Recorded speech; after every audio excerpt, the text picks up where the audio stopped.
Okay, the important question to answer today in this particular lesson is how to roast shallots. But beyond that a little bit, I'm going to cover a little bit of that being an onion, if you will, or within the onion family. I'm going to cover a little bit about roasting other onions also. But first we're going to cover the shallot. The shallot, which has been peeled and comes in a brown skin, is probably what one would call a concentrated onion. One of these shallots, like this, is the approximate equivalent to 2 to 3 medium-sized Spanish onions in terms of flavor that one can dispense throughout the food that one adds the shallot to. Now that is a lot of onion flavor in a small little onion, and that's what shallots are all about. Now, once you cook the shallot, it doesn't have that concentrated onion effect that one might expect from concentrated onion. And one might get fearful about onion breath and onion. That's not going to happen with the roasted shallot. And the roasted shallot is, although can be eaten by itself, very much like roasted garlic or tomato concasse, as a condiment, if you will, or a prepared food item that one normally marries with other dishes.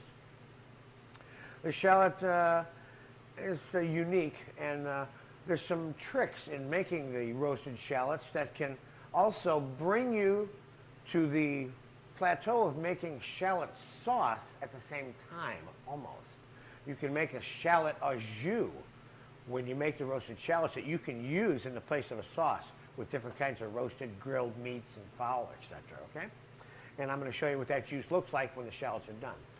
But first, let's get the shallots roasted. Now, I got a saute pan right here that's warming up, and I'm going to brown the shallots in it. It's a very simple recipe, but one has to look closely at it, monitor it, check the shallots for doneness, make sure they get brown so they have some brown flavor, make sure you have the right amount of juice added to the dish throughout the cooking time and it doesn't get dehydrated on you, and then knowing when to take them out so they're not all falling apart, but they're still tender enough to eat as they are, okay? So there's a few little tricks to making them perfect and so that you can use them for everything successfully.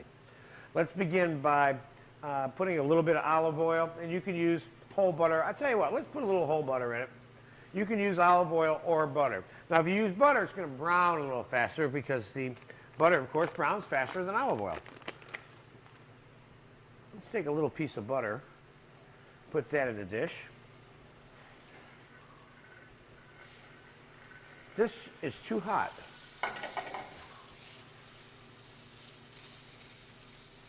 But it's not that hot.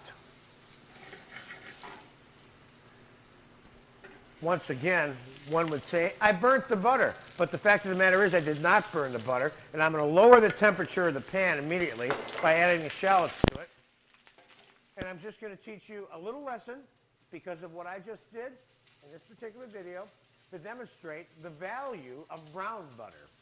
Brown butter, which many recipes call for, which is what I had there, not burnt butter.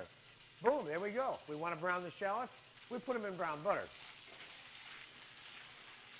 Now we're going to give it a little bit more butter. And just for fun, I'm going to put a pinch of olive oil in there.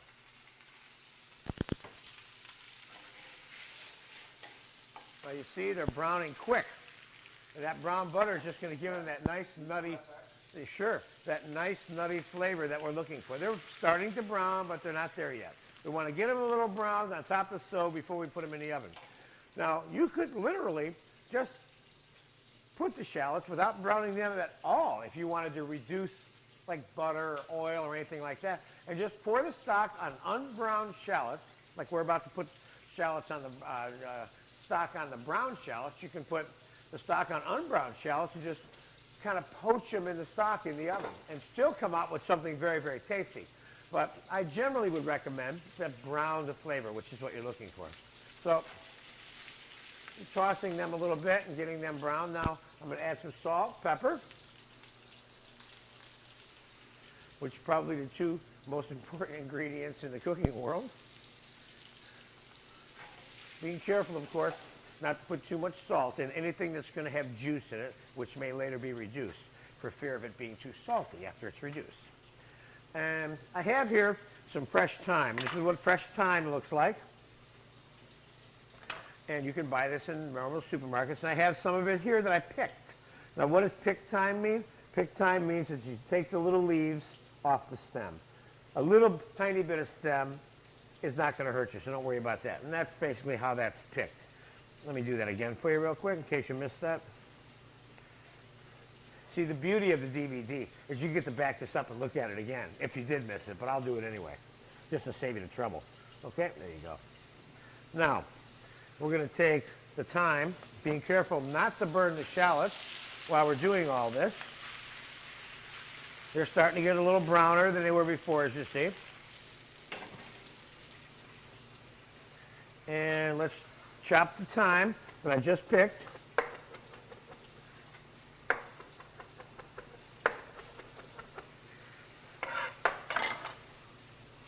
And let me get that back over here for you. A little thyme. A little more thyme. I have enough on here now. We can put more or less. The great thing about this course is it teaches you how to cook.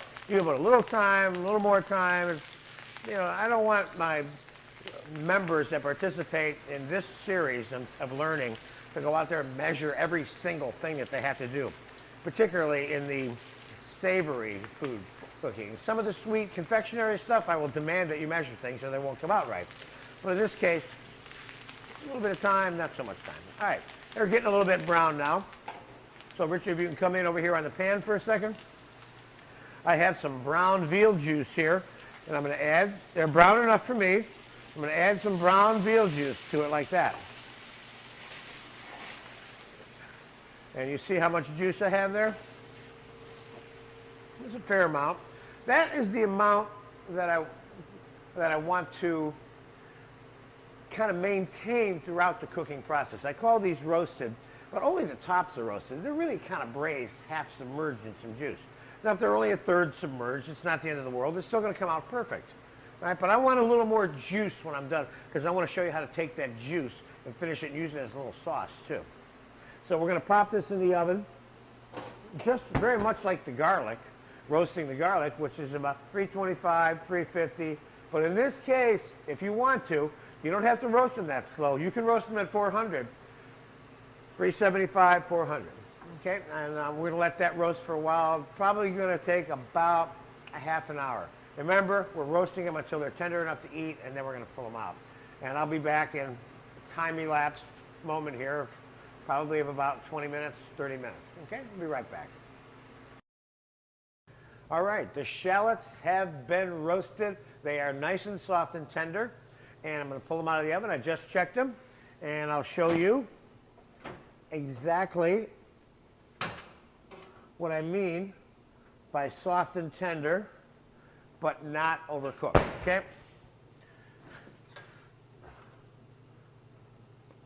Let's just take a couple shallots out first.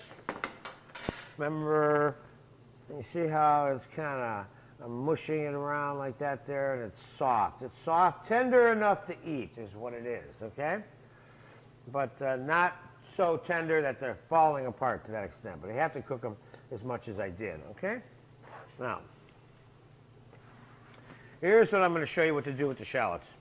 Of course, you will find throughout this course that there are many recipes that call for roasted shallots as part of the recipe or as an option. And once you make these the first time and you taste them, you're going to understand why right away, okay?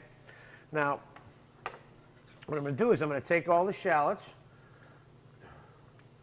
Remember, we cooked these in that nice brown butter. So we have brown butter in the juice. I'm not saying that you have to do what I did with the brown butter. I just took advantage of it just to show that you need to have a little bit of flexibility. And understanding that brown butter is good, and many recipes call for it because it tastes good, would have automatically told you, like it did me, that, hey, I didn't burn the butter, I can still use it. And that's what I really want you to learn from that. Okay, now I have this really, really delicious juice right here. Now, I'm going to give this a taste, as it is. I got to tell you something. I'm not going to do anything to this at all. This already tastes perfect.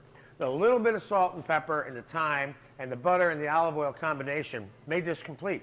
Now, one thing I could do, and I'll show you in terms of using this as a juice or a sauce. You see how that has a little bit of consistency? It's kind of in between a sauce and a juice right now. And that's fine. This would be great for steaks or grilled chicken and fowl. Now, the other obvious option, when you refer back to the sauce making finishing processes that we did in the Stocks and Sauces DVDs, was that the buttering this, or adding chopped parsley to this, or throwing some capers into it, or whatever, however you wanted to finish it. And it's finished just the way it is. But it can be buttered a little bit if you want to. And this is all the juice you're ever going to need. Now, you have a paper towel? Louis, let me have a little paper towel over there. I want to show you a little trick, particularly in this particular kind of case, where you have a juice that has oil or butter fat in it, where with a sauce, it would be absorbed and be part of the sauce. You'd never even know the oil and fat was in there. But in the case of a juice, sometimes when you put it on the plate, and this is fine, it has a little bit of oil on it, and I think it's important for you to understand another little trick. So that sometimes you might want to take away a look that I'll temporarily call greasy, okay? Which someone might refer to it like that if they saw it and there was a little bit of fat on their plate mixed in with the juice. So what you can do sometimes is just take a little paper towel, because the grease always comes to the top, okay? And just hit the top of it a little bit with a paper towel, and the only thing it's usually going to grab up is the fat. You see, this is all fat right here, okay? Which is either olive oil or the butter fat. You can do this right inside the saucepan itself, the little saute pan or whatever you're going to do, or whatever you happen to be using, rather. And now you've eliminated the greasy look to the finished product on the plate, okay? So this, like I said, didn't need anything. So there you have it, some roasted shallots, which you certainly could just, of course, take this juice, pour it right over this, take a little bit of chopped parsley, sprinkle it on it, and theoretically, and beyond theoretically, in reality, you certainly could serve this as a vegetable, believe it or not, with dinner, as a roasted onion. And people would go nuts over this, but you'd only do this if you were having some kind of grilled or roasted meats on the table with this, and then people would just love this with that. They by themselves are incredibly delicious, and something you need to understand as a good cook in your repertoire. So enjoy learning about the shallots and trying them for the first time if you haven't had them, and you're going to love them. You know, I got so carried away there, wrapping up the shallot thing, because these things are so good, and that juice was so nice, and I loved it. But what I loved about it, really, that kind of takes me away from concentrating sometime on what I'm teaching you, is your learning and enjoyment of trying something like this for the first time, and what it's like to, you know, learn something that you didn't know you didn't know. And if you haven't had these and you try them, you'll see what I mean. So anyway, back to what I was saying earlier on in this particular lesson about the shallots, about other onions and what to do, is you see the way I roasted the shallots in the oven in a little bit of juice. I want you to think about all onions, whether they be white onions, boiling onions, large Spanish onions, which are the three primaries right there. I want you to think of them all in one kind of way. You can take any of those onions and just lay them on a little cookie sheet or sheet pan, half sheet pan, or put them on some metal vessel, and just place them in the oven at a low temperature and roast them in the skins. Now, I could have roasted the shallots in the skins, but I wouldn't have got that brownness that I want. Now, when it comes to larger onions, like a whole medium or large, you normally would use a medium-sized Spanish onion for this if you were going to roast a Spanish onion. In the case of the Spanish onion, you can't brown them because the length of time it takes to cook them, you have a tendency, if you cook them in the oven roasting without the skins, like we did this, they have a tendency to fall apart on you and you lose the quality of the onion.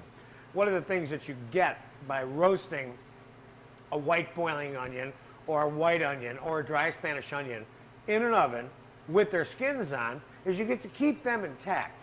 So you roast them until they're nice and soft and tender, and all that juice and sugar that comes out of the onion becomes part of the experience of eating that onion later because it's cooked and self-contained by the skin.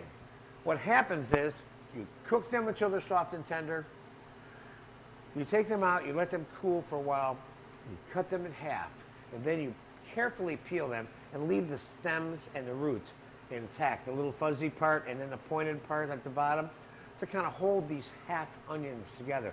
And you can lay these half onions out on a plate and serve them with a little bit of melted butter, salt, pepper, and parsley on them, and they're absolutely delicious. The point that I want to make about roasting shallots or roasting onions, and this is just another onion, is that what you do to one, in most cases, you can do to another. They're all good if they're properly roasted. So just keep in mind that if you like these shallots, you'll love playing around with the roasted onions, both the white boiling onions, as they're called, which when you roast whole, by the way, are ideal for garnish for stews and ragouts and things like that.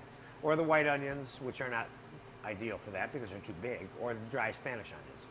So have fun with your onions, but the roasted shallots, they're just killer.